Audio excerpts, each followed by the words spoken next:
नमस्कार। समय संवाद में आपका स्वागत है। मैं हूं सर्वेश कुमार सिंह। केंद्र सरकार ने मानसून सत्र के आखिरी दिन यानी कि शुक्रवार को एक ऐतिहासिक काम किया है। केंद्रीय गृह मंत्री ने अमित शाह जी ने भारत की न्याय प्रक्रिया में उपयोग होने वाले 3 कानूनों को बदलने के लिए विधेयक प्रस्तुत किए।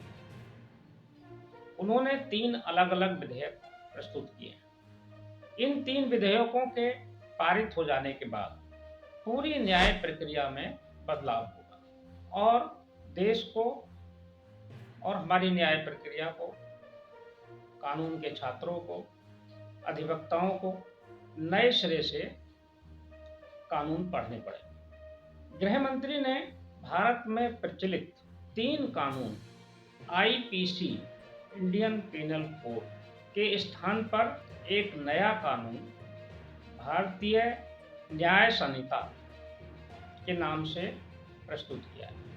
यह अधिनियम आईपीसी एक्ट 1860 का स्थान लेगा और इसे भारतीय न्याय संहिता 2023 कहा जाएगा। दूसरा जो अधिनियम प्रस्तुत हुआ है यह है सीआरपीसी 1860 के स्थान पर प्रस्तुत हुआ, यानी कि सीआरपीसी को रिप्लेस करेगा। इसका नाम है भारतीय नागरिक सुरक्षा संहिता 2023। यह सीआरपीसी का स्थान लेगा। तीसरा जो अधिनियम या बिल प्रस्तुत किया है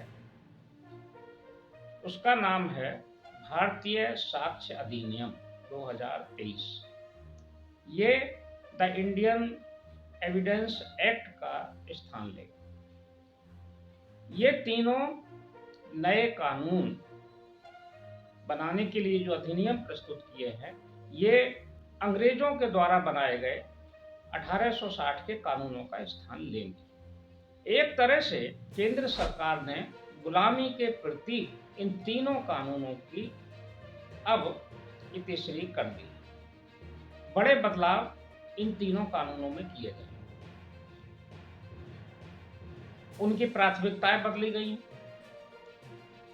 गृह मंत्री अमित शाह ने लोकसभा में जब ये बिल प्रस्तुत किए तो उन्होंने बताया कि पहले जो अंग्रेजों ने कानून हमारे यहाँ बनाए और जो अभी तक लागू थे, जिसके अनुसार व्यवस्था चल रही थी, उसमें अपराधों की प्राथमिकताएं शासन को प्रोटेक्ट करने के लिए थी और अब जो हमने कानून बनाए हैं उसमें प्राथमिकता नागरिक की सुरक्षा है।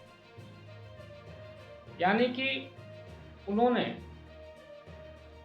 अपनी सरकार और शासन व्यवस्था को सुरक्षित करना प्राथमिकता माना और व्यक्ति की हत्या को 302 के स्थान पर रखा। अब प्राथमिकता मानवीय जीवन होगी, महिलाओं की और बच्चों की सुरक्षा प्राथमिकता पर होगी।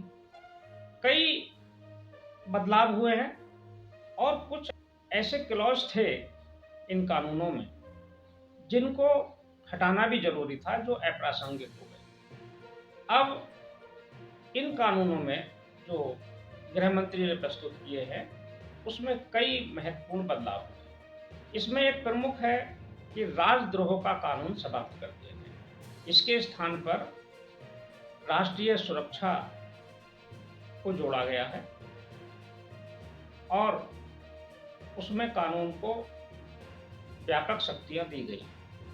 अब अफवाह फैलाना और किसी को उकसाना यह भी एक अपराध की श्रेणी है। किसी को धोखे से शादी करना, यानी कि लव जिहाद का नाम तो नहीं लिया गया है लेकिन उसकी परिभाषा वही है, इसको भी अपराध की श्रेणी में रखा गया। फेक न्यूज भी एक अपराध की श्रेणी में आएगी। झूठी खबर चलाना, प्रसारित करना और सोशल मीडिया में उसे जारी करना किसी भी रूप से, ये भी अपराध की श्रेणी में आएगा और इस पर भी सजा। ये कानून जब बनेंगे तो देश में एक आमूलचूल परिवर्तन भी दिखाई देगा। हालांकि इन कानूनों के प्रस्तुत होते ही लोकसभा में इनका विरोध भी शुरू हो गया है। विरोधी पार्टियां सवाल उठा रही हैं।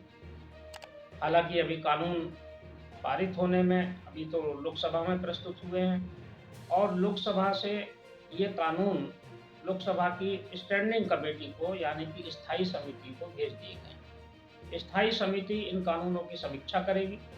स्थायी समिति में सभी दलों के सांसद सदस्य रहते हैं।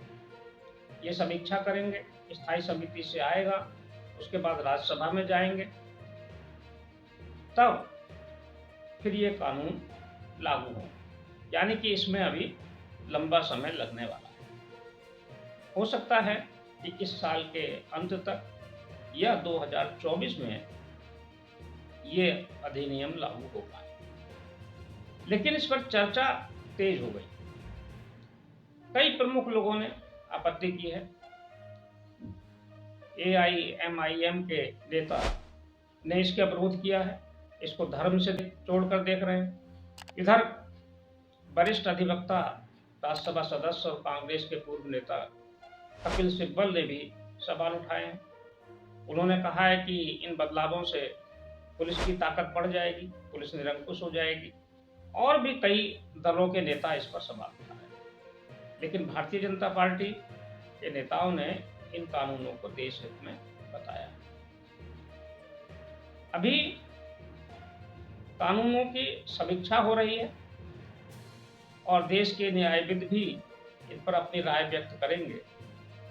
विस्तृत कानूनों की व्याख्या सामने आने के बाद इस पर स्थिति स्पष्ट होगी और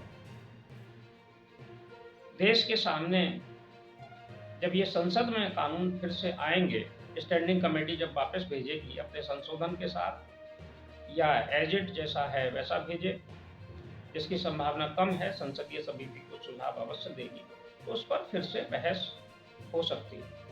तो ये तो अच्छा प्रयास है कि ऐसे कानून जो अंग्रेजों ने बनाए थे अपनी सत्ता को भारत में मजबूत बनाए रखने के लिए, उनका उद्देश्य भारत के नागरिकों को सुरक्षा देना या न्याय देना कम था, अपनी सत्ता को बनाए रखना ज़्यादा था। तो ये कानूनों में संशोधन तो बहुत पहले हो जाना चाहिए था, लेकिन नहीं हुआ। अब 7 दशक बाद जब हुआ है तो उसका स्वागत करना चाहिए। ये बात अलग है कि कुछ कानून के जो क्लॉज बढ़ाए गए हैं या जो घटाए गए हैं उस पर किसी की असहमति हो सकती है, सजा पर भी हो सकती है।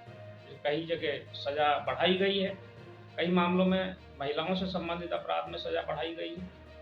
मॉब लिंचिंग को एक अपराध के रूप में सजा बढ़ाई गई है और उसमें कठोर सजा का प्रावधान किया गया। प्रेस और मीडिया से जारी होने वाली किसी फेक न्यूज का भी कानून आएगा, इस पर भी सजा का प्रावधान होगा। तो प्रेस मीडिया को भी सतर्कता की जरूरत है। तमाम चीजें हैं, बहस का मुद्दा भी हो सकता है।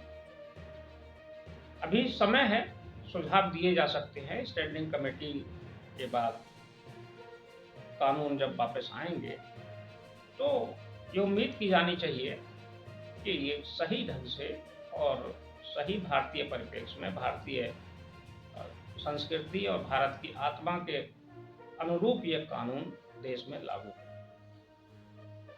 विरोध नहीं करना चाहिए और जिन लोगों को भी कानूनों की गहरी समझ है या कानूनविद हैं, वो लोग अपने सुझाव अवश्य दें। हालांकि इन कानूनों को लाने से पहले लॉ कमीशन की रिपोर्ट भी आ चुकी थी। कई बार लॉ कमीशन ने ये सुझाव दिए थे कि कानूनों में परिवर्तन होना चाहिए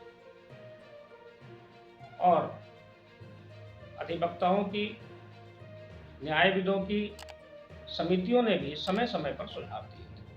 उसके बाद ही केंद्र सरकार इन कानूनों को लेकर आई और केंद्र सरकार भी संभवतः कम से कम 4 से 5 साल के बीच उसने समय लिया इन कानूनों की को रिप्लेस करने के लिए तैयारी की, क्योंकि ये कोई छोटा काम नहीं था, बहुत बड़ा काम था। 3 कानूनों को, मूलभूत कानूनों को, जिससे पूरी न्याय प्रक्रिया, दंड प्रक्रिया देश में संचालित होती थी, उसे एक साथ बदल देना एक बड़ा साहसिक फैसला भी है। तो आने वाले समय में अभी स्टैंडिंग कमेटी के पास कानून है, जब आएंगे तो फिर चर्चा होगी, तो फिर इस पर बातचीत करेंगे।